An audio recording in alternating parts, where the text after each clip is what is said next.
আসসালামু আলাইকুম। আজকে আসলাম কাশিয়াবেলা। হঠাৎ করে রাস্তাতে যেতে দেখি আবার কুশলে কাটা হচ্ছে। কুশলে একটা ভিডিও নেওয়ার জন্য আসলাম এখানে। তোমাদের বাড়ি কোন জায়গা বাবা? নন্দীগ্রাম। এখানে কি জন্য আসছো? কুশল নিচে আসছো না? এটা নিয়ে কোন জায়গায় বিক্রি করো? রনবাগা বাজার। আপনাদের তিনজনের বাড়ি কি একই জায়গায়? তাহলে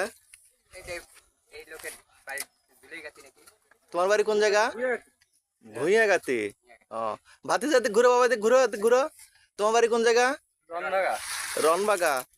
এখানে মাল লিবার এসে কোনো সমস্যা হয় না? না, ভুঁইয়ালা ঠিক মতো ব্যবহার করে তোমাদের সাথে? ফারুক, ব্যাপারে যা বলছে তাতে কি ঠিক বলছে নাকি? ব্যাপারীর থেকে শোনেন, অবশ্যই ওই গত পরশু দিন হয়তো ভিডিও দেখছে। হ্যাঁ, একটা ভিডিও গেছে তো। ভালো লাগছে দেখেই তো বললে আবার আজকে আসছে। হ্যাঁ, অবশ্যই অবশ্যই, তোমাকে ধন্যবাদ। চাচা, এর আগেও তো আপনি একটা সাক্ষাৎকার দিয়েছিলেন মনে হয় না? সে মাল তো নিয়ে বিক্রি করছেন, আবার আজকে আসছেন। তাহলে এখানে আপনারা আসা যাওয়া আপনাদের কোনো সমস্যা হয় না? চাচা একটু এদিকে আসেন। নেমে এসো। এর আগে একটা সাক্ষাৎকার মনে হয় দিয়েছিলেন নাকি? হ্যাঁ, তারপর সে মাল বিক্রি করে আবার আজকে আসছেন। আমাদের এখানকার মাল আজকে শেষের মধ্যে, তাই না?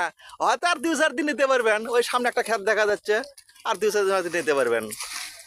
জাহাঙ্গীর, কি খবর ভাই? হ্যাঁ, তুমি ফারুকের সাথে কাম করিচ্ছ? ঠিক মতো কাম করে ব্যাপারীকে ভালোভাবে মালটা বুঝে দিও, আর আগের দিন কোনো সমস্যা না হয়। না, আমার এলাকায় আসছে কোনো সমস্যা হলে আমাদের দোষ হবে। এই হিসেবে তোমরা সবাই সাবধানে থাকো, ঠিক আছে? তাহলে আপনারা সবাই যার যার মতো মাল নিতে আসছেন, সবাই মারলে ইনশাল্লাহ ভালোভাবে চলে যাবেন। ভুইয়ালা তো কোনো সমস্যা আপনাদের সাথে করে না।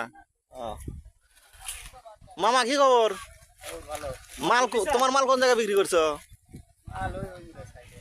কোন ব্যাপারে দিচ্ছে?